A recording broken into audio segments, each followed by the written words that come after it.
Hello बच्चों, नमस्कार सभी को। बच्चों आज हम लोग बात करेंगे यूनिट्स पर। स्टैंडर्ड यूनिट्स किसके? बेस यूनिट्स के। और बेस यूनिट्स आपको पता है कि जो अभी तक जो अडॉप्ट की गई हैं वो 7 बेस यूनिट्स और बेस क्वांटिटीज 7।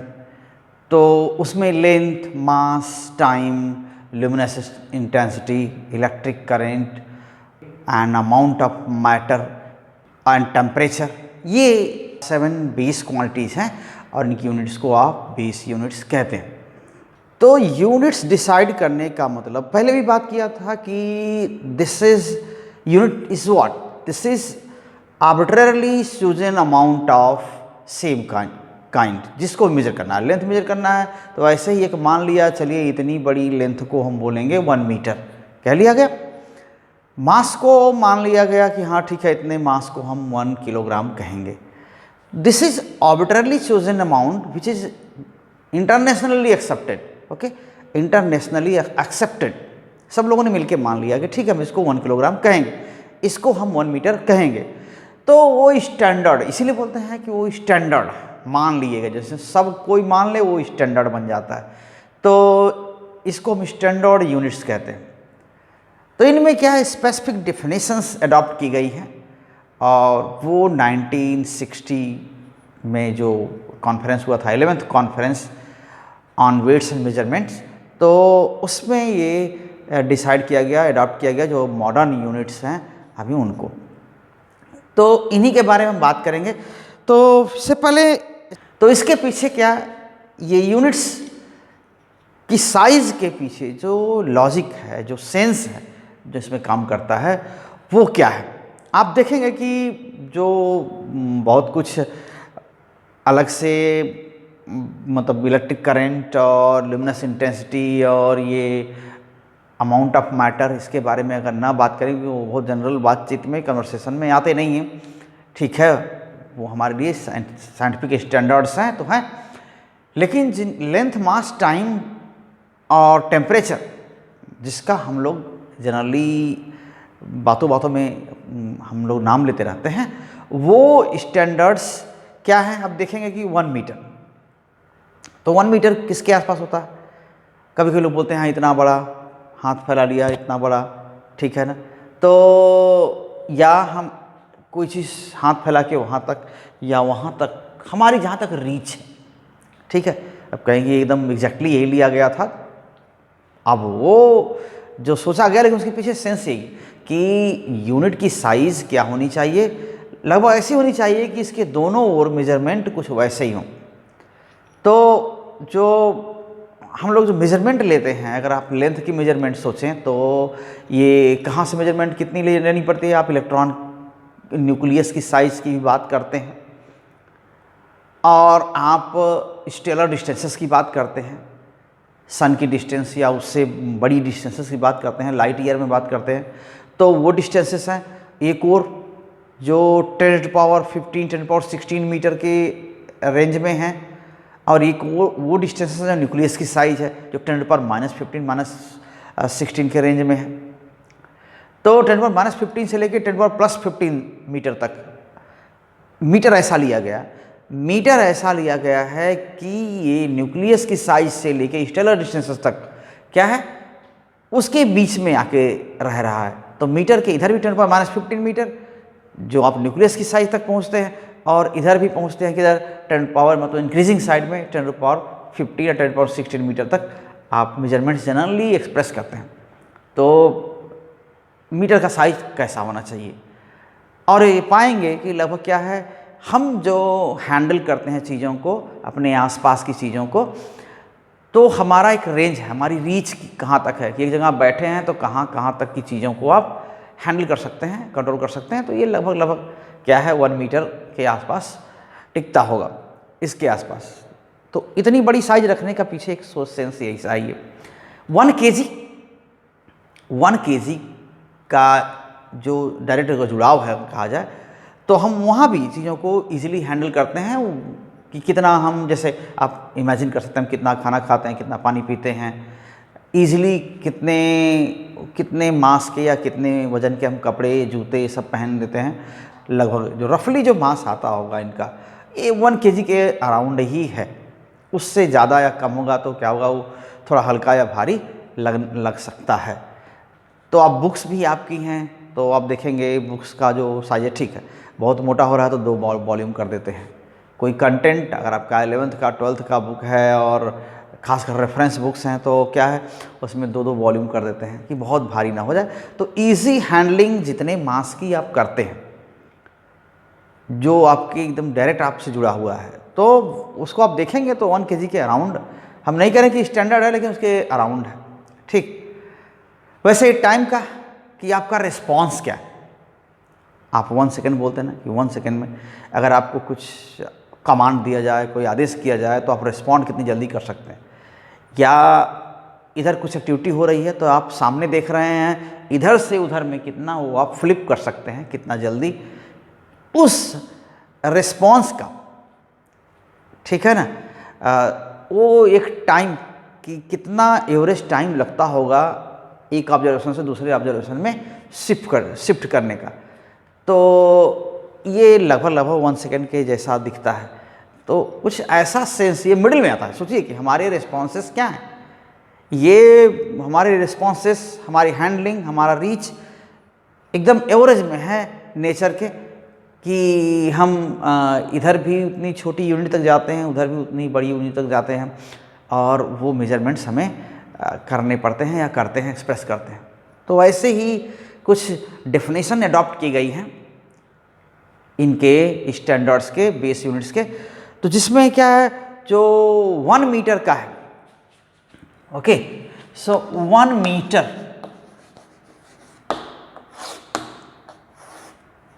ओके, लाइट की स्पीड अगर जो ली गई है, इससे डिफाइन किया गया है, नया जो लिया गया है, light, speed of light, okay, in vacuum, speed of light in vacuum.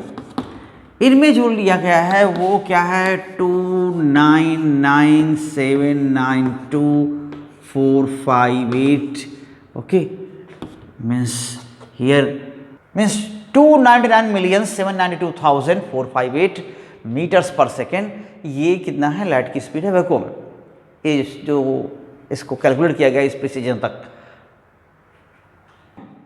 तो कहते हैं कि 1 मीटर कौन सी डिस्टेंस है, यानी कितना मीटर चल रहा है, 299,792,458 metre, 458 metres distance, okay, distance, okay, is travelled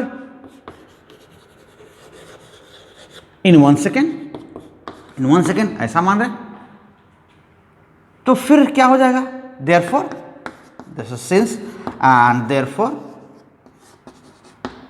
so 1 metre का कितने टाइम में कवर करेगा, 1/299,792,458 मीटर्स। तो इतने सेकेंड में जितनी डिस्टेंस लाइट चलती है वैक्यूम में वो 1 मीटर डिस्टेंस है। जो नया डेफिनेशन लिया गया, पहले तो था कि वो प्लेटिनम इरिडियम की जो रॉड है उस पर मार्क बनाए गए हैं, उनके बीच की सेपरेशन को हम एज ए प्रोटोटाइप हम 1 मीटर लेते थे। और लेकिन अब जो नया कर लिया गया है, ये 1983 में कि इसको लिया गया, वो कॉन्फ्रेंस हुई जरूर 1960 में, तो बहुत सारे स्टैंडर्ड डिसाइड हुए कि किसकी यूनिट क्या लिया जाएगा, वो फाइनलाइज किया गया। लेकिन डेफिनेशन बदलाव होते रहे हैं, ओके। अभी ल्यूमिनस इंटेंसिटी और उस समय बदलाव भी तो ये 2020 में भी हुए हैं, 2019 में। तो इसमें जो डेफिनेशन में चेंज है वो तो होता रहा है। तो ये जो 1993 में जो अडॉप्ट किया गया था, तो वो क्या है, ये 1 मीटर क्या है, length of path travelled by light, okay. So 1 metre the length of path, length of path traveled by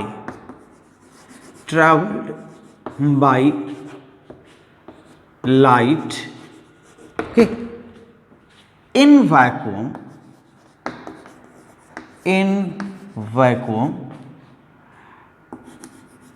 during the time interval, during the time interval, okay.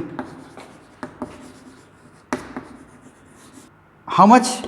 1/292,792,458 and second.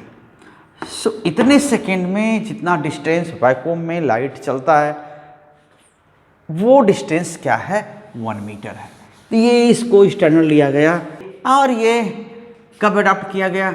इसको चेंज किया गया 1983 में। आपको ये हर जगह मिल जाएगा इसी फॉर्म में, इसी सेंटेंस के साथ साथ आप बिल्कुल देख सकते हैं। इसके बाद क्या है? किलोग्राम। ओके, सो किलोग्राम 1 kg।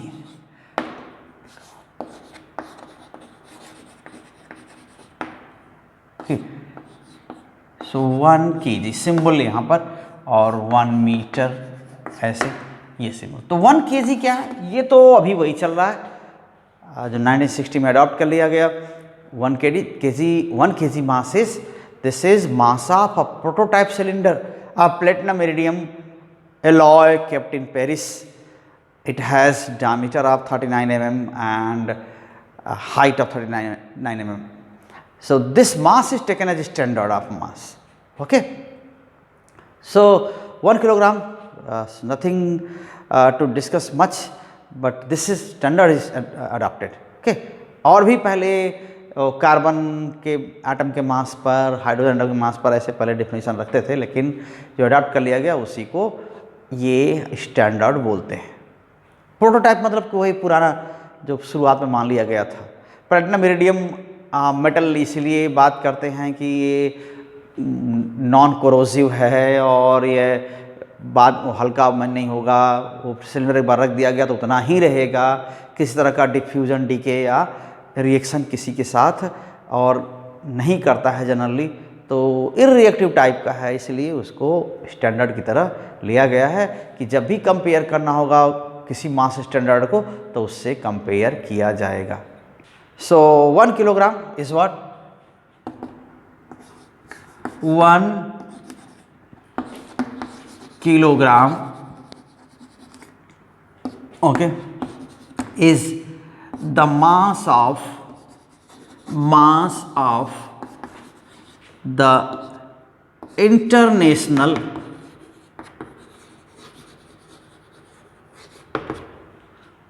प्रोटोटाइप मतलब रखा हुआ ऐसे एक बना के मॉडल रख दिया गया या ठीक है, prototype of the kilogram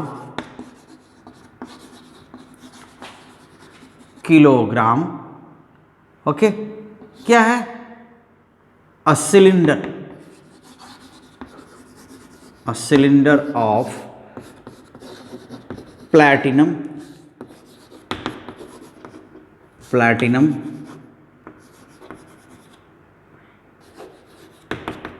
iridium alloy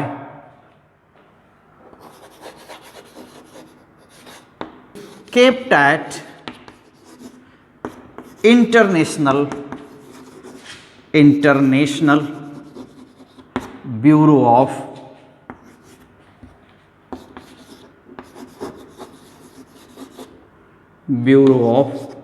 weights and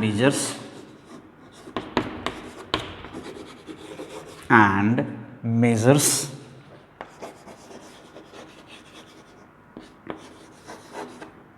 measures at Sevres near Paris. कहाँ पर? फ्रांस में सेवरेस प्लेस है। तो सेवरेस प्लेस है जहाँ पर ये इसका ऑफिस है इंटरनेशनल ब्यूरो का, इसका weights and international bureau okay of weights and measures at Sevres near okay Paris. So ये स्टैंडर्ड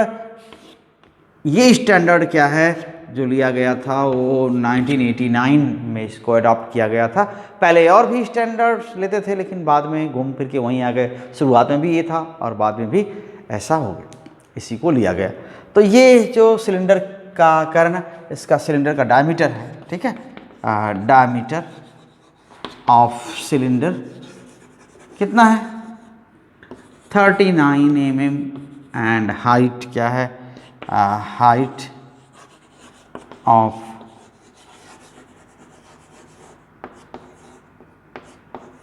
ये भी 39 mm। ये इसके बाद क्या है, टाइम स्टैंडर्ड जो, तो टाइम स्टैंडर्ड कहाँ से लिया गया है,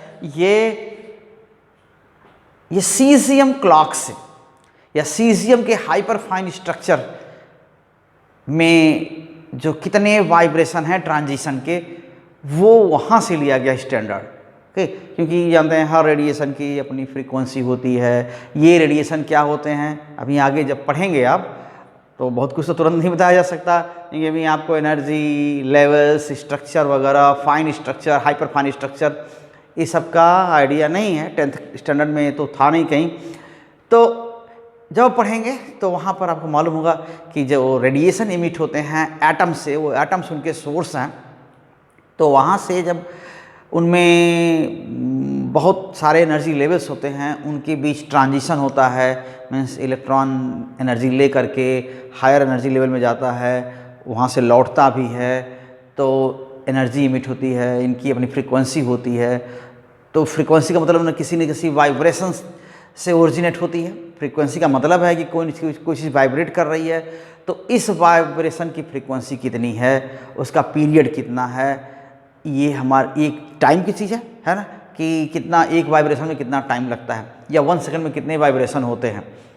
तो यह वाइब्रेशन एनर्जी का सोर्स है और उसका कितना पीरियड है या 1 सेकंड में कितने वाइब्रेशन होते हैं, इसको टाइम स्टैंडर्ड लिया गया है। तो ये कहाँ से लिया गया है, सीजियम 133 एटम के ग्राउंड लेवल के हाइपरफाइन स्ट्रक्चर से। तो सीजियम 133 के हाइपरफाइन लेवल्स के बीच ट्रांजिशन से जिस फ्रीक्वेंसी का रेडिएशन इमिट होता है, उसके 1 सेकंड में कितने वाइब्रेशन होते हैं, कितने वाइब्रेशन होते हैं, वो वाइब्रेशंस के नंबर से स्टैंडर्ड लिया गया है। ओके, तो एक बार फिर उस बात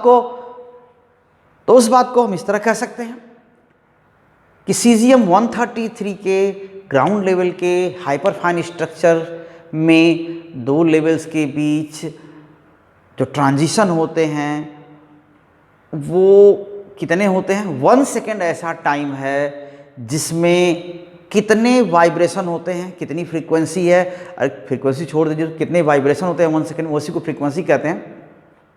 सो ये कितने हैं, 9,192,631,770 वाइब्रेशंस। इसके बारे में बात करते हैं फिर। तो 1 सेकेंड ये कितना है, तो 1 second is the duration of 9,192,631,770 periods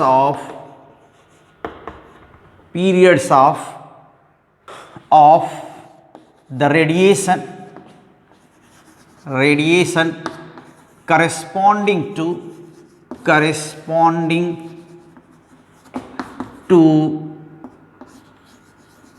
transition between two hyperfine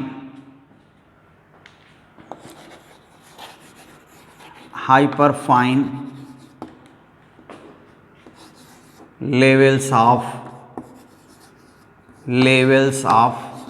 ground state of cesium 133 atom। Okay, ये तो ये डिफिनेशन हुई इसकी, और इसको जो अडॉप्ट किया गया था वो 1967 में ये अडॉप्ट किया गया था। अब इसके बाद है एम्पियर, 1 एम्पियर, 1 एम्पियर। तो 1 एम्पियर क्या, ये जो लिया गया है वो कहाँ से, ये करंट कैरिंग कंडक्टर्स के बीच फोर्स लगता है, मैग्नेटिक फोर्स लगता है। आप 10th क्लास में पढ़े कि current carrying conductor, current carrying wire produces magnetic field around it definitely, and a current carrying conductor experiences magnetic force also in the external magnetic field. So two current carrying conductors, they act like magnet or they produce magnetic field, then two current carrying conductors exert magnetic force on each other. So the definition of 1 ampere comes from there. So this is standardized। दो wire के बीच force कितना लगता है, magnetic force.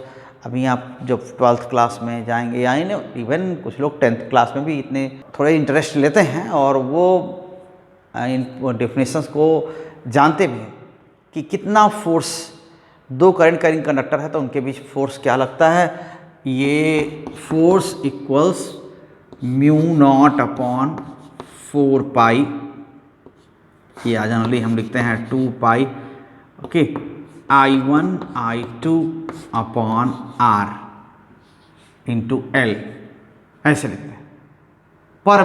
तो यहाँ पर metre length बोलते हैं कि पर मीटर लेंथ वायर की अगर दो कंडक्टर्स हैं, इसमें करंट है, चार्जेस फ्लो कर रहे हैं, इनके बीच की सेपरेशन R है, ठीक, I1 करंट है, यहाँ I2 करंट है, तो क्या होता है, ये म्यू नॉट अपॉन 4 पाई, ये जो वैल्यू होती है म्यू नॉट की, इसको बोलते हैं magnetic permeability of free space. तो जो म्यू नॉट है वो क्या होता है 4 पाई इंटू 10 पावर -7 न्यूटन पर एम्पियर स्क्वायर, ओके। तो ये वैल्यू होती है। तो जनरली इसको 4 पाई रखेंगे तो क्या होगा 2 इंटू 10 पावर, इसकी पूरी वैल्यू जो आएगी क्या आएगा 2 इंटू 10 पावर -7 न्यूटन, 10 न्यूटन पर एम्पियर स्क्वायर। तो ऐसे आएगा। तो ये इंटरैक्ट करते हैं, ये फोर्स लगता है, दो करंट कैरिंग वायर के बीच फोर्स लगता है। ये आगे आपको पढ़ना है, आया वहीं से है कि मैग्नेटिक फोर्स लगता है करंट कैरिंग कंडक्टर पर, आप 10th क्लास में भी जानते हैं। एक current carrying conductor magnetic field produce करता है, ये ऑर्स्टेड ने एक्टिविटी करके दिखाया, प्रूफ किया, इसको ऑब्जर्वेशन उनका था। और दो करंट कैरिंग वायर हैं तो दोनों मैग्नेटिक फील्ड प्रोड्यूस करेंगे, तो दोनों इंटरैक्ट भी करेंगे आपस में। तो इन्हीं से लिया गया है ये डिफिनेशन कि अगर ये इन दोनों वायर में 1 मीटर की सेपरेशन हो और करंट को 1 एम्पियर मान लिया जाए, तो 1 एम्पियर कौन सी करंट होगी, 1 मीटर रखने पर 1 एम्पियर अगर करंट हो यहाँ पर, तो फोर्स पर मीटर कितना लगेगा, इसके इक्वल कितना है 2 इंटू 10 पावर -7 न्यूटन पर मीटर, ही लगेगा ना। तो ये अगर 1 मीटर पर दो वायर रखे गए, वैक्यूम में रखे गए हैं, इनका क्रॉस सेक्शन बहुत कम है, पतले वायर हैं, उनकी सेपरेशन 1 मीटर कह रहे हैं, दोनों में 1 एम्पियर करंट वह करंट होगी जिनके फ्लो करने पर उनके हर मीटर लेंथ पर कितना फोर्स आपस में लगाएंगे 2 इंटू 10 पावर -7 न्यूटन, है ना, ऐसा फोर्स लगेगा। तो म्यू नॉट अपॉन 2 पाई, ये जब हम लिखते हैं तो क्या होता है 2 इंटू 10 पावर -7 न्यूटन पर एम्पियर स्क्वायर, ठीक है, ऐसे लिखते हैं। तो यही जब 1 इसको कहा जाए, ये 1 एम्पियर, ये 1 एम्पियर तब कहा जाएगा जब इसको 1 मीटर रखने पर, 1 मीटर दूरी पर रखने पर, 1 मीटर सेपरेशन के साथ वैक्यूम में रखने पर ये वायर्स आपस में हर मीटर पर मीटर फोर्स, है ना, हर मीटर पर एक दूसरे पर इतना फोर्स लगाएंगे 2 into 10 power -7 Newton. Okay, so 1 ampere current क्या लिखेंगे, 1 ampere is that current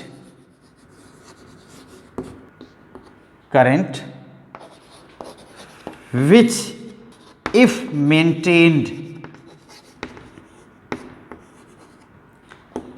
maintained in two parallel conductors, parallel conductors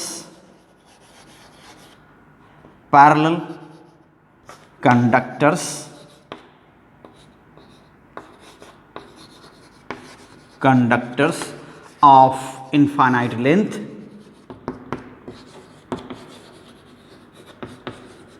and negligible cross section,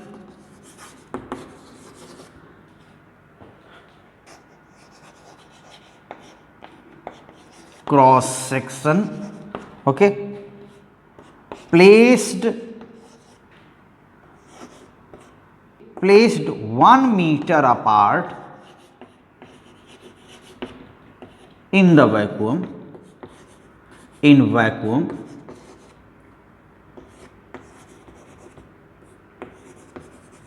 would produce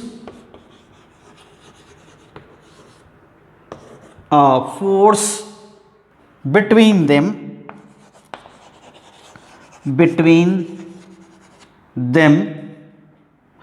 a force of 2 into 10 to the power minus 7 newtons, equal to 2 into 10 to the power minus 7 newton per meter of length, of their length. Okay, ऐसा। तो ये definition लिया गया है ना, पढ़ने में थोड़ा सा डिफिकल्ट लगता है कि 1 ampere current is that current which if maintained in two parallel conductors of infinite length of negligible cross section placed 1 meter apart in vacuum would produce between them a force equal to 2 into 10 to the minus 7 Newton per meter of their length. Okay, तो ये definition लिया गया है और ये बहुत common observation के साथ जुड़ा हुआ है यहाँ पर, force between conductors, current carrying conductor. तो ये जो लिया गया था स्टैंडर्ड की तरह, ये 1948 में इसको एक्सेप्ट किया गया था, तब से अभी चल रहा है। तो ये हो गया। इसके बाद केल्विन, ओके, सो 1 केल्विन बात करते हैं। 1 केल्विन, और ये इसको आप डिनोट कैसे करते हैं, के से। तो 1 केल्विन क्या लिया गया है, ये this is 1/273.16 fraction of triple point of water. अब ट्रिपल पॉइंट क्या होता है, ट्रिपल पॉइंट प्योर वाटर का ये ऐसा टेम्परेचर प्रेशर का कॉम्बिनेशन है जहाँ पर वाटर की तीनों फेज एग्जिस्ट करते हैं एक साथ, मीन्स दे को exist at this combination of temperature and pressure, ये ऐसा point. So what this, so 1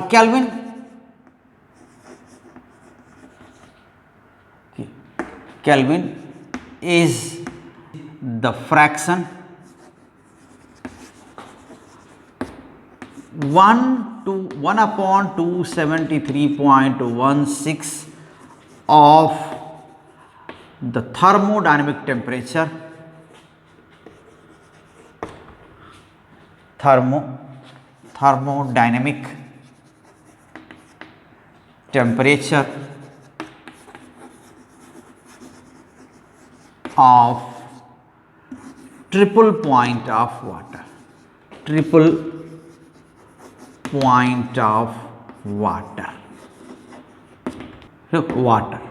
so of the triple point, okay, triple point of water। तो इसको भी कब लिया गया था, 1967 में इसको अडॉप्ट किया गया था। तो ये स्टैंडर्ड बना। तो ये ट्रिपल पॉइंट का फ्रैक्शन है 1/273.16, ये इतना 1 केल्विन होता है। अब वो टेम्परेचर क्या है, देखिए ट्रिपल पॉइंट का मतलब क्या है कि अगर आप प्रेशर टेम्परेचर का ऐसा कॉम्बिनेशन है, सो ट्रिपल पॉइंट किसी भी मटेरियल के लिए, किसी भी मैटर के लिए क्या होता है कि okay this is what combination of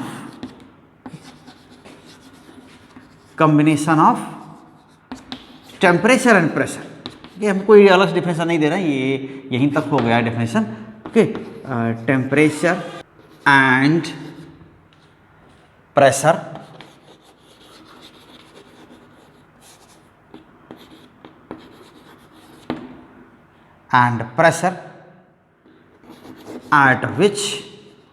at which all three phases of matter coexist, यानी तीनों फेज पाए जाएंगे। जैसे करें कि आप 0 डिग्री सेल्सियस है तो उसमें सॉलिड और लिक्विड फेज पाए जाते हैं वाटर के, और अगर ये बॉइलिंग पॉइंट है वाटर का तो इस टेम्परेचर पर क्या होता है, गैस फेज और लिक्विड फेज एक साथ पाए जाते हैं, तो इसे कहते हैं कोएग्जिस्ट। तो ये ऐसा टेम्परेचर प्रेशर कॉम्बिनेशन है। ये जो दोनों हमने बॉइलिंग पॉइंट और मेल्टिंग पॉइंट बताए, ये तो नॉर्मल प्रेशर पर है, 1 एटमॉस्फेयर प्रेशर पर है। लेकिन जो ये ट्रिपल पॉइंट है वाटर के लिए, वो क्या होता है, ये ऐसा टेम्परेचर और प्रेशर कॉम्बिनेशन है, इस पर करें कि तीनों फेज को एग्जिस्ट करते हैं। ये कब होता है, ये वाटर के लिए, for water this is what 0.006 atmosphere pressure and 0.01 degree Celsius temperature। ये ऐसा टेम्परेचर है जिस पर क्या करते हैं, तीनों फेजेस पाए जाते हैं।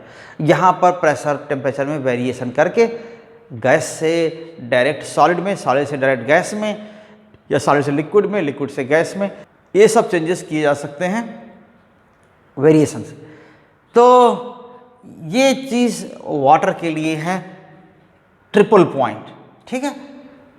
और इसके बाद जो है अमाउंट ऑफ मैटर, ओके, मोल का, जो मोल कॉन्सेप्ट पर बेस्ड है।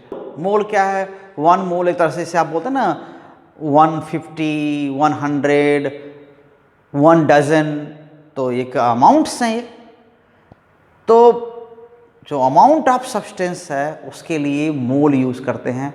तो 1 मोल क्या होता है, उसमें कितनी एंटिटीज़ होती हैं, उसमें कितनी बेसिक एंटिटीज़ होती हैं, वो 6.0002 × 10⁻23 एंटिटीज़ होती हैं। एक्चुअली ये क्या है, इसमें कहाँ होता है, कार्बन 12 के 12 ग्राम में, ठीक है ना, जितनी एंटिटीज़ होंगी, या इसी को क्या लिखेंगे 0.012 kg।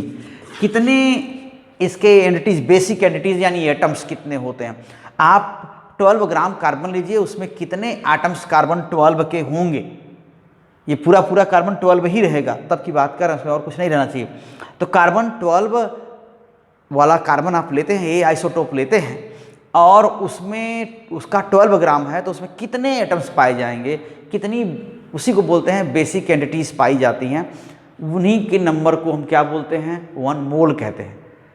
जैसे आप 1 डजन कहें तो अब कुछ भी हो सकता है, 1 डजन आपके बॉल्स हो सकते हैं, 1 डजन बनाना हो सकते हैं, 1 डजन एप्पल हो सकते हैं, यानी सब में 12 होंगे, वो छोटे हों या बड़े हों। बॉल्स बहुत छोटे छोटे हैं तो 1 डजन वो भी कर सकते हैं, 1 डजन पेन भी कर सकते हैं, तो पेन 12 होंगे। तो ऐसे में ऐसे ही 1 मोल जब कुछ कहा जाए तो 1 मोल तो उसमें कुछ भी लिया जाएगा, इतने नंबर में एंटिटीज़ होंगी। जैसे 1 मोल बॉल्स कह देंगे तो 1 मोल बॉल मतलब उसमें इतनी बॉल्स होंगी। 1 मोल अगर बनाना बोल दें तो इतने बनाना होंगे। तो वैसे 1 मोल अगर सब्सटेंस ले लेंगे तो उसमें, उस सब्सटेंस में इतने एंटिटीज़ होनी चाहिए, यानी उसमें बेसिक यूनिट्स, बेसिक एंटिटीज़ होनी चाहिए। ओके, तो आइए 1 मोल इसको इस तरह लिखते हैं, 1 मोल, 1 मोल, इसको आप सिंबल में क्या लिखते हैं, मोल, बस इतना। So 1 mole is what? The mole is the amount of substance substance of system which contains as many elementary entities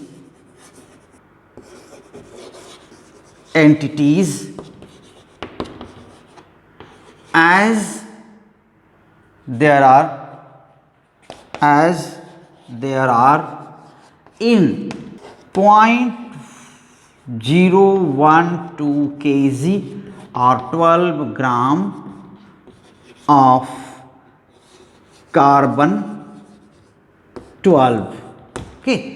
ये कार्बन 12 के 12 ग्राम में कितने एलिमेंट्री एंटिटीज हैं? एलिमेंट्री एंटिटीज क्या, जिससे उसकी पहचान हो। एलिमेंट्री का मतलब यही कि कौन, ये इसके एटम से कार्बन की पहचान है, उसका एटम ही कुछ खास है जिससे उसको हम कार्बन कहते हैं। तो वो वाली एंटिटीज कितनी हैं 12 ग्राम कार्बन 12 में? ये वही 1 मोल कहते हैं। और 1 मोल जानते हैं 6, उसमें कितनी एंटिटीज होंगी? 6.022 न्यूटन पावर 23 एंटिटीज। तो इसको जो अडॉप्ट किया गया वो किसमें, कब किया गया था? 1971 में इसको अडॉप्ट किया गया था। तो इसके बाद क्या है? Luminous intensity. जो अगला है जो यूनिट आपकी बेस यूनिट, वो क्या है? Luminous. Okay, luminous intensity.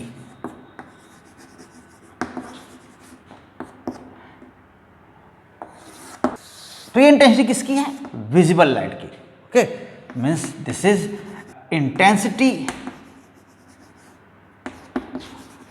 Okay, that corresponds to visible light. Okay, so visible light,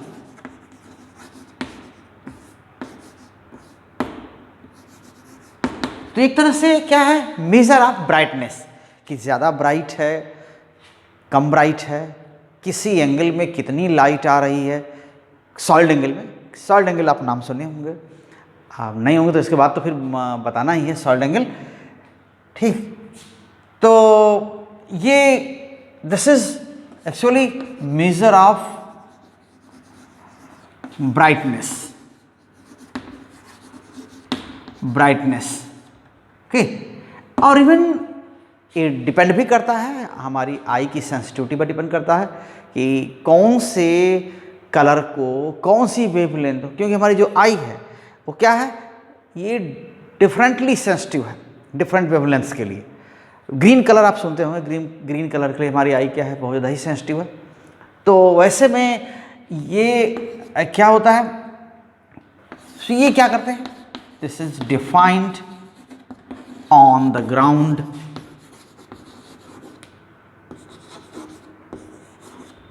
of sensitivity of, okay, sensitivity of human eye towards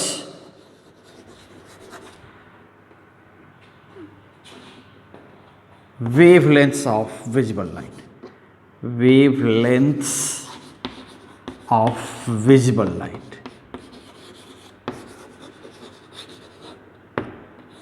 okay, ऐसा। तो इसमें एक टर्म आता है ल्यूमिनस फ्लक्स, कि ल्यूमिनस फ्लक्स कितनी, आप फ्लक्स पहले भी पढ़े हुए हैं। This flux refers to the rate of flow per second, कितना फ्लो है किसी फ्लूइड का, किसी इन्फ्लुएंस का। जैसे इलेक्ट्रिक फील्ड और मैग्नेटिक फील्ड की बात कर रहे थे, यहाँ पर क्या है? विजिबल लाइट का। तो विजिबल लाइट, वैसे सोर्स से कोई भी रेडिएशन निकल सकती है, लेकिन क्यों उस सोर्स में विजिबल लाइट कितनी है, उसका जो फ्लक्स है वो हम ल्यूमिनस फ्लक्स बोलते हैं, और उसको ल्यूमन में मेजर करते हैं। ओके, जो luminous flux, okay, luminous flux ये क्या होता है? ये ल्यूमन में मेजर किया जाता है। इसका नाम ही अक्सर देखेंगे लैंप वगैरह का जो ब्राइटनेस, या लैंप, कोई लैंप कितनी लाइट इमिट करता है पर सेकेंड, एक्चुअली उसको ल्यूमिनस फ्लक्स, वो ल्यूमन लिखा होता है उसमें। कितना ल्यूमेन, तो वो जो ल्यूमेन है एक्चुअली टोटल एनर्जी इमिटेड पर सेकेंड, कुछ ऐसा वो रेफर करता है उसको, ठीक है। तो यहाँ पर ये जो मेजर किया जाता है ल्यूमेन में, and this is what total visible light, okay, visible light energy emitted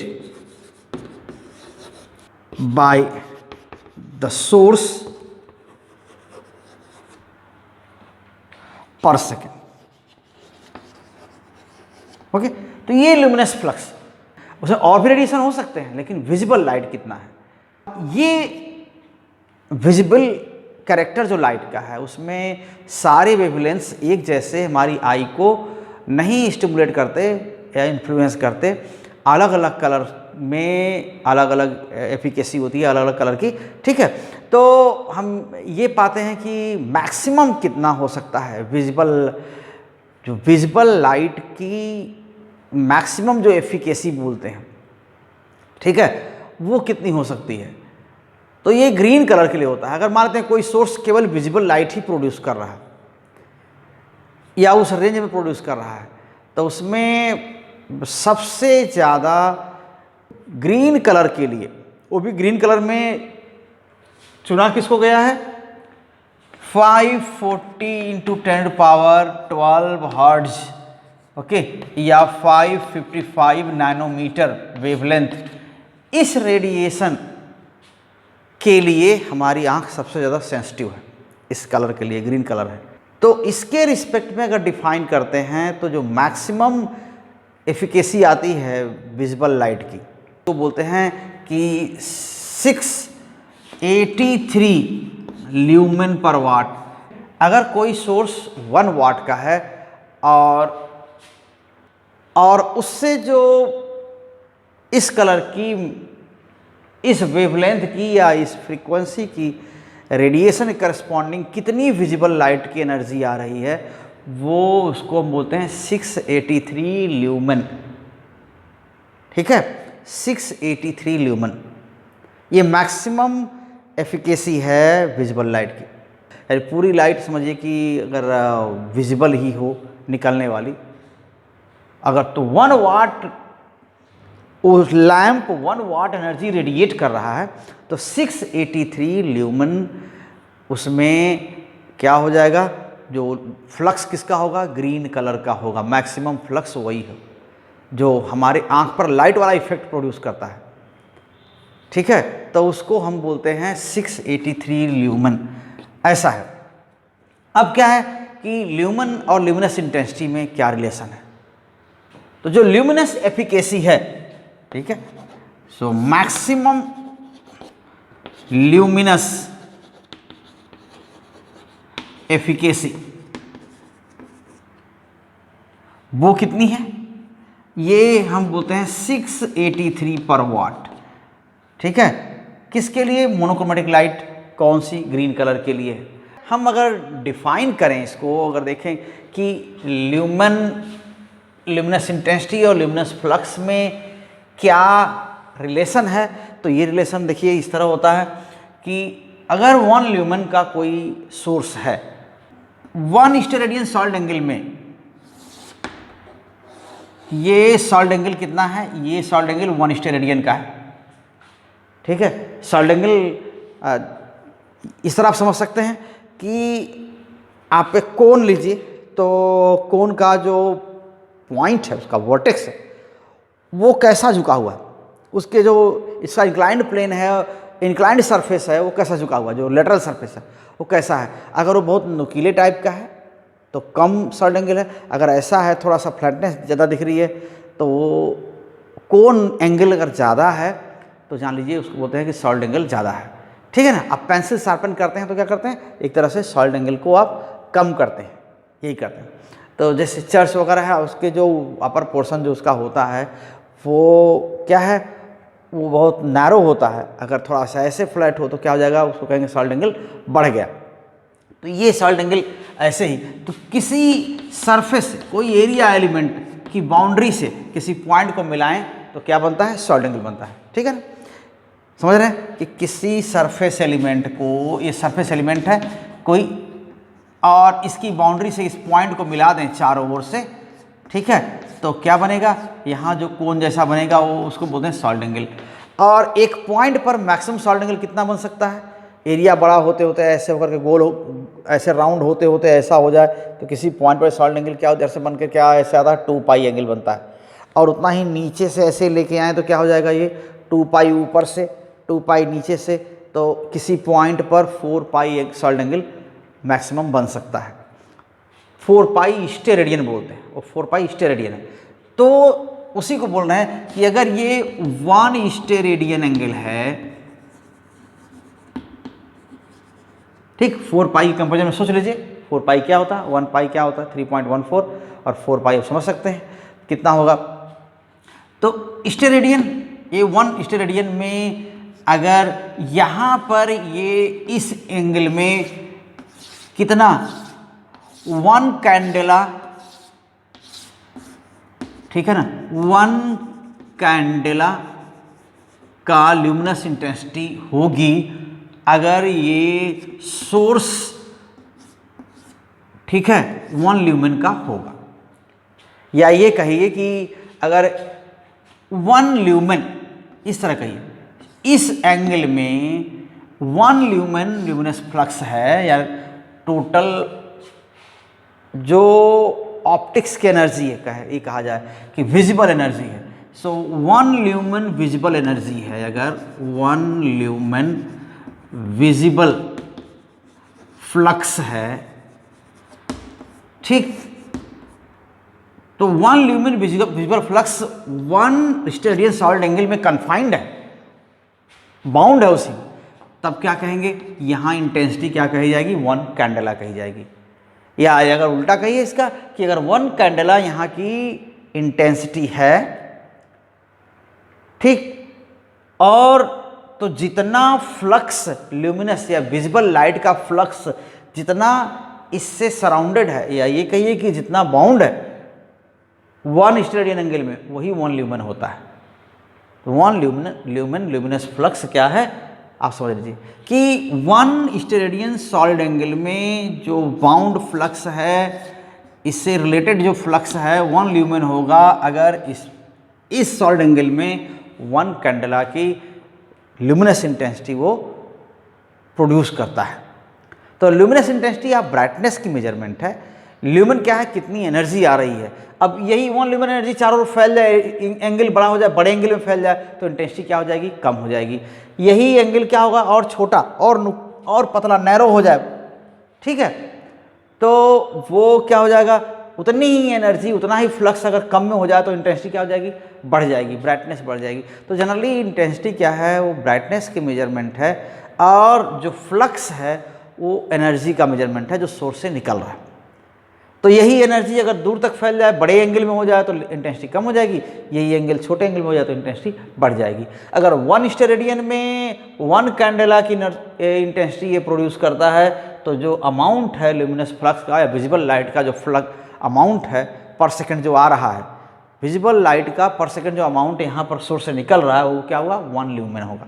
और ये क्या होता है, जो 683 का ये मामला अभी बोल रहे थे कि विजिबल लाइट जो हमारे आँख को इन्फ्लुएंस करती है वो किसी सोर्स से निकल रही है, तो क्या है, अगर 1 वाट रेडिएशन आए सोर्स से, तो उसमें से ग्रीन कलर का, अगर पूरा सोच लीजिए कि अगर मैक्सिमम पॉसिबल जो है कि किसी सोर्स से 1 वाट का रेडिएशन निकल रहा है, ठीक, और पूरा विजिबल लाइट है वही ग्रीन कलर वाली, तो वो कितनी है, जो आँख को इन्फ्लुएंस करने वाली उसकी इफेक्टिवनेस है, एफिकेसी बोलते हैं उसको, वो क्या कितना है, 683 बोलते हैं, 683 ल्यूमेन, ठीक है। तो कोई सोर्स एक ही कलर की लाइट इमिट कर रहा है, ठीक, और 1 वाट वहाँ से, और 1 वाट का मतलब क्या है, 1 जूल पर सेकेंड, 1 जूल पर सेकेंड वो एनर्जी इमिट कर रहा है, ठीक। तो क्या बोलेंगे, और मैक्सिमम कितना पॉसिबल है कि मान लेते हैं वो सोर्स ही सिंगल कलर का है और वो कलर हमारी आँख को सबसे ज़्यादा इन्फ्लुएंस करता है, अगर मान लेते हैं उस सोर्स से वॉयलेट कलर की लाइट आ रही हो तो 1 वाट लाइट आएगी, तो हमारी आँख को बहुत कम पता चलेगा, ब्राइटनेस कुछ पता ही नहीं चलेगी, है ना, मतलब एनर्जी कितनी हमारी आँख ने रिसीव किया वो पता नहीं चल, कम पता चलेगा। लेकिन 1 वाट ग्रीन कलर की लाइट आए वहीं से, तो क्या होगा, हमारी आँख उसको मैक्सिमम सेंस करती है।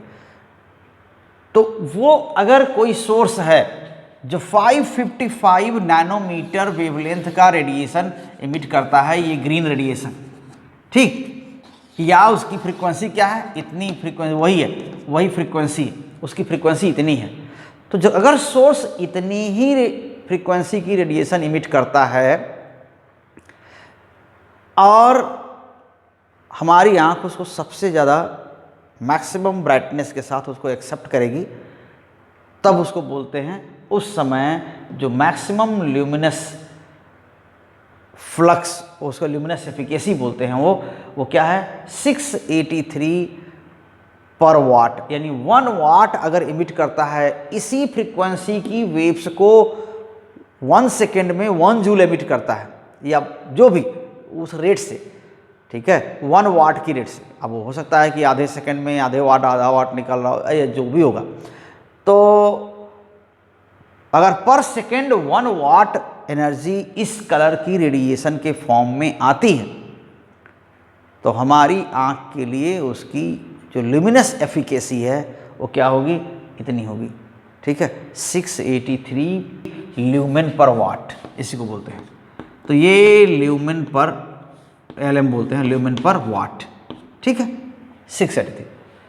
अगर वही दूसरा कलर कोई हो, दूसरा वेवलेंथ हो, और उसकी लाइट 1 वाट यहाँ से आ रही हो इस सोर्स से, तो वो जो ल्यूमिनस यानी देखने वाली या विजिबल एफिकेसी जो है, जिसको ल्यूमिनस कह रहे हैं, ल्यूमिनस का मतलब कि विजिबल लाइट, ठीक है, तो ल्यूमिनस एफिकेसी उसकी 683 से कम होगी, हमारी आँख उसको बढ़िया सेंस नहीं करेगी, लेकिन सोर्स से उतनी एनर्जी निकल रही है, ऐसा हो सकता है।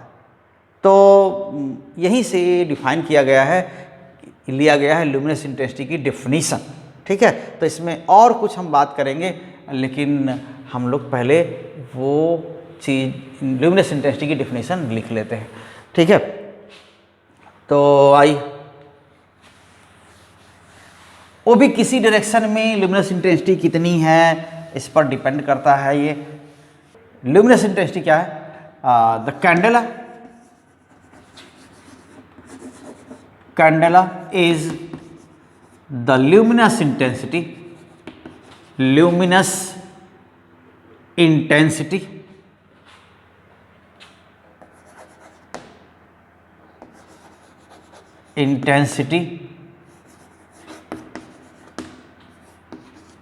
इन अ गिवन डायरेक्शन। हो सकता है सोर्स से लाइट जो निकल रही है उसकी इंटेंसिटी इधर कुछ और इधर कुछ और, ठीक है। मान लेते हैं आपको अगर LED लैंप दिया गया तो उसमें डेफिनेटली आगे की ओर इंटेंसिटी ज़्यादा होगी ब्राइटनेस किसी रीजन में, और पीछे साइड में कम होगी ब्राइटनेस क्योंकि लाइट उधर ज़्यादा इमिट हो रही है, तो ऐसा हो सकता है। सो intensity in a given direction of source, कौन सा source, that emits monochromatic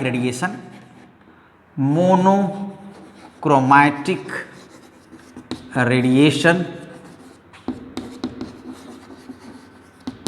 of frequency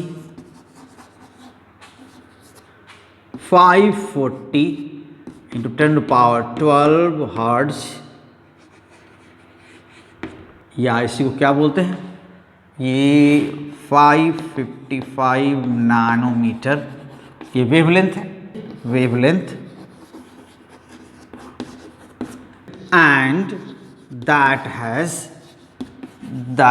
has radiant intensity. Radiant का मतलब कि इसमें कोई भी वेवलेंथ और हो सकती है, ये तो आपका पर्टिकुलर जिसके लिए मैक्सिमम एफिकेसी होती है उसके लिए ये कहा गया है, लेकिन सोर्स के लिए, सोर्स तो कोई भी इमिट कर सकता है। That has a radiant intensity in that direction,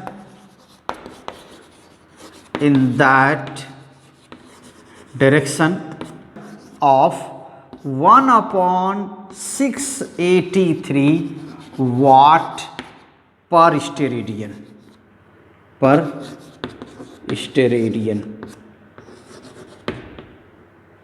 ठीक है। तो वही चीज हो गया यहाँ पर। क्या कह रहे हैं ये कि अगर 1 स्टेरेडियन एंगल में 1 वाट एनर्जी का रेट है, यानी पर सेकेंड 1 जूल एनर्जी निकल रही है, तो उसमें कितना होता है 683 ल्यूमिनस फ्लक्स होता है।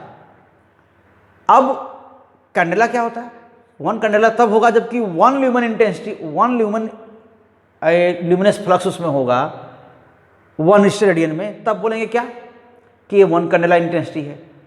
तो अगर 1 स्टेरेडियन एंगल में 683 ल्यूमन फ्लक्स है, जब 1 वाट इमिट हो रहा है सोर्स से, तब इंटेंसिटी क्या हो जाएगी 683 कैंडेला हो जाएगी।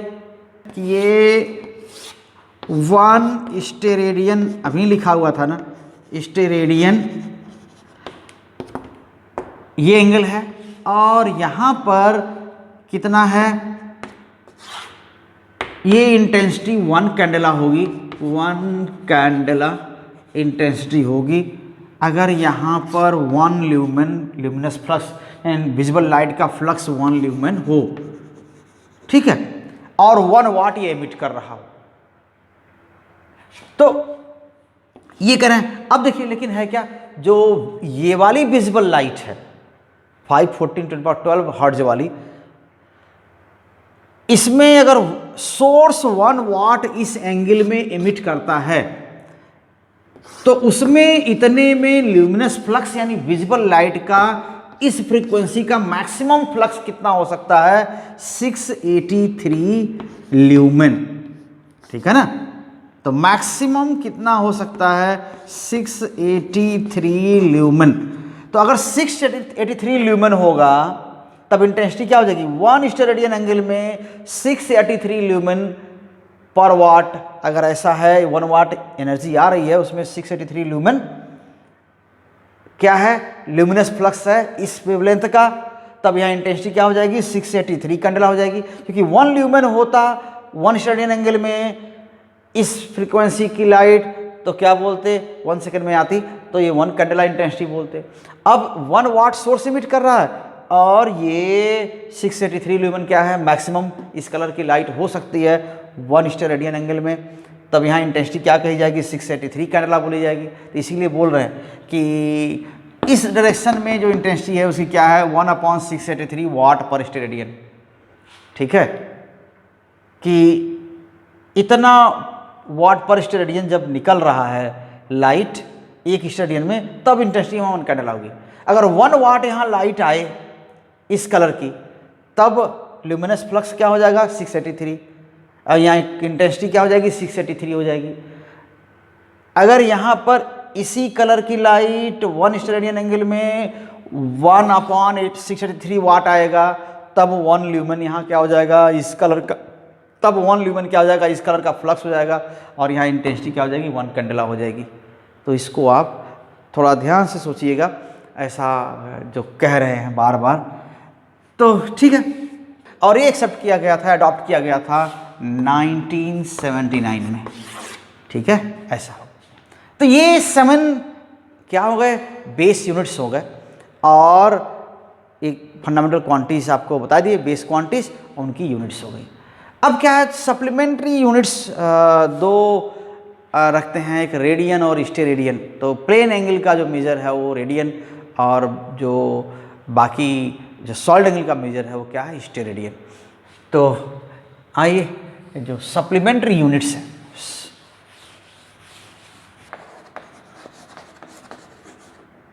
Supplementary units, supplementary base units, ठीक है ना। ये क्या है, ये SI यूनिट्स।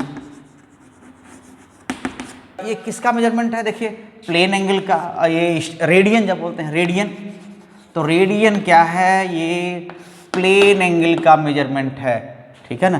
कि अगर कोई सर्कल का आर्क सेंटर पर रेडियस के बराबर का आर्क है, रेडियस जितनी है सर्कल की ना, इसी के इक्वल लेंथ का आर्क सेंटर पर जितना एंगल सबटेंड करता है वो 1 रेडियन होता है।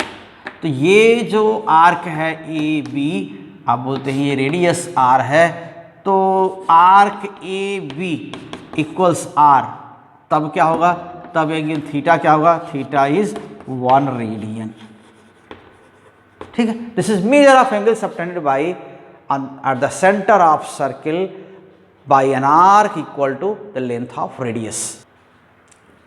Okay, 1 radian. सो 1 रेडियन क्या है, the radian is the measure of angle, measure of plane angle, क्या है ये, plane angle subtended by plane angle at the center of a circle subtended by an arc equal to the length of radius, ऐसा। तो इस तरह से ये 1 radian होता है। और कोई भी आर्क तो एंगल इक्वल्स क्या होगा, आर्क अपॉन रेडियस, ऐसा लिखते हैं, ठीक है ना। So angle, measure of angle radians, so measure of angle in radians, ये क्या होता है, theta equals arc upon radius. तो ये हो गया रेडियन। और एक और है इसमें, हम उसको बोलते हैं स्टेरेडियन। तो स्टेरेडियन क्या है, सॉलिड एंगल की मेजरमेंट है। ये तो प्लेन एंगल था और सॉलिड एंगल की मेजरमेंट स्टेरेडियन है, ठीक है। तो ये कितना सॉलिड एंगल 1 स्टेरेडियन होता है, अगर कोई unit area, unit surface area, ठीक है ना, 1 मीटर स्क्वायर का सरफेस एरिया है और वो अपने सेंटर से 1 मीटर दूर, यहां से इसकी बाउंड्रीज को ज्वाइन करने पर जो एंगल बनता है, तो यूनिट एरिया का सरफेस एलिमेंट है, यूनिट एरिया का सरफेस एलिमेंट है और उससे 1 मीटर दूरी पर, 1 मीटर डिस्टेंस पर, परपेंडिकुलर डिस्टेंस पर बाउंड्रीज को ऐसे ज्वाइन करें तो जो एंगल बनता है 1 स्टेरेडियन का सॉलिड एंगल बनता है। ये जैसे पेपर है, आप इसको आप क्या कर रहे हैं, यहाँ पर ये जो पॉइंट बन रहा है, ये यहाँ पर सॉलिड एंगल बन रहा है। तो यहाँ पर ये अगर सॉलिड एंगल को बढ़ाना चाहें तो क्या करेंगे हम, ये और थोड़ा सा ओपन हो जाएगा, तो सॉलिड एंगल क्या हो जाएगा, ये क्या हुआ, बढ़ गया, ये सॉलिड एंगल ज़्यादा हो गया।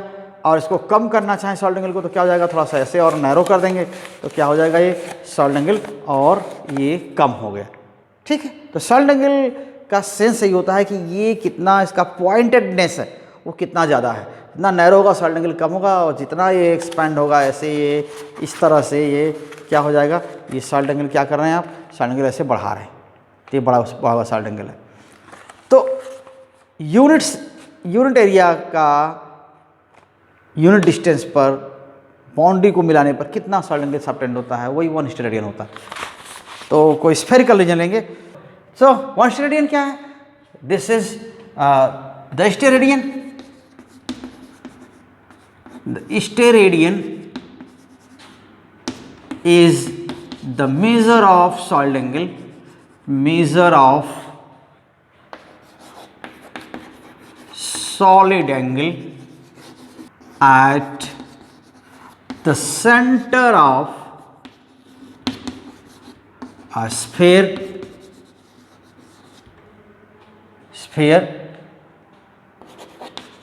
which is subtended by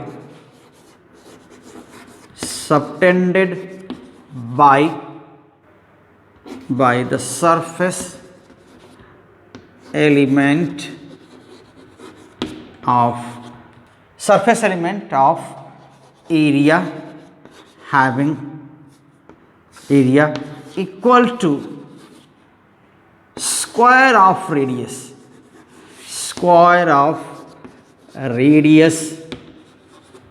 of same sphere.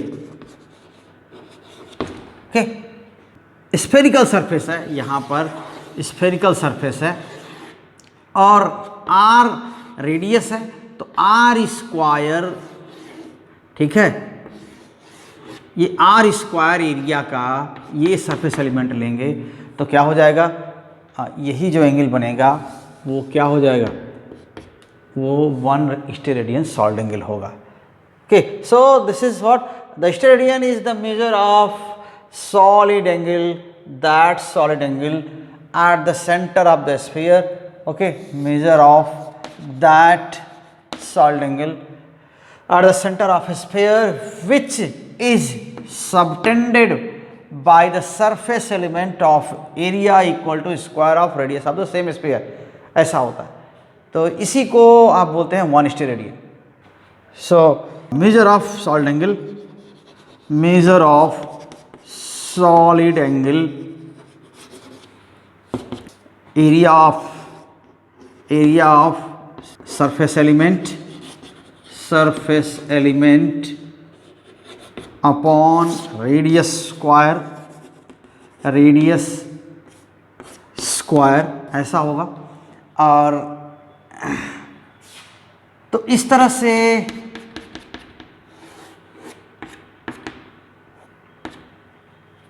कोई भी जो नहीं कि स्फेरिकल सरफेस हो, हम अगर ऐसा कोई प्लेन सरफेस भी ले लें और उसका सॉलिड एंगल यहाँ हो सकता है, ये भी सॉलिड एंगल होगा, उसकी मेजरमेंट जैसी होगी वैसा हम लिखेंगे. ठीक है, और आगे इसको वेक्टर्स वगैरह पढ़ लेंगे तो इसके सॉलिड एंगल के अलग से फार्मूला आपको बताएंगे कैसे लिखा जाता है. ठीक है, और इसको स्टेरेडियन कहते हैं, तो ये स्टेरेडियन में है. ठीक है, स्टेरेडियन ऐसा एक पॉइंट के चारों ओर, एक पॉइंट पर मैक्सिमम कितना हो, 4 पाई स्टेरेडियन सॉलिड एंगल बन सकता है. ठीक है, at any point inside a closed surface क्या कर सकते हैं, सॉलिड एंगल formed is 4 पाई. ठीक है, ऐसा होता है 4 पाई स्टेरेडियन. और जो प्लेन एंगल है वो क्या होता है, किसी पॉइंट पर 2 पाई है ना, किसी पॉइंट पर 2 पाई प्लेन एंगल बनता है, ये आप पहले जानते हैं. ठीक है, कंप्लीट एंगल बोलते हैं इसको. तो ये आपका ये यूनिट्स की डिफिनेशन हो गई. तो यहाँ पर ख़त्म होता है यूनिट की डिफिनेशंस. तो उम्मीद करते हैं आपको कुछ समझ में ज़रूर आया होगा. बहुत ज़्यादा इसकी टेंशन लेने की ज़रूरत नहीं है. यूनिट की डिफिनेशन आपके एग्ज़ाम सिलेबस का हिस्सा नहीं रहता है जनरली, लेकिन मे भी कभी भी आ सकता है, तो ये आपके सामने है. तो उम्मीद करते हैं आपको समझ में आया होगा और आप वीडियोज़ को पूरा देखेंगे और आप पूरी तरह और आप शेयर करेंगे और साथ बने रहेंगे. Thank you very much.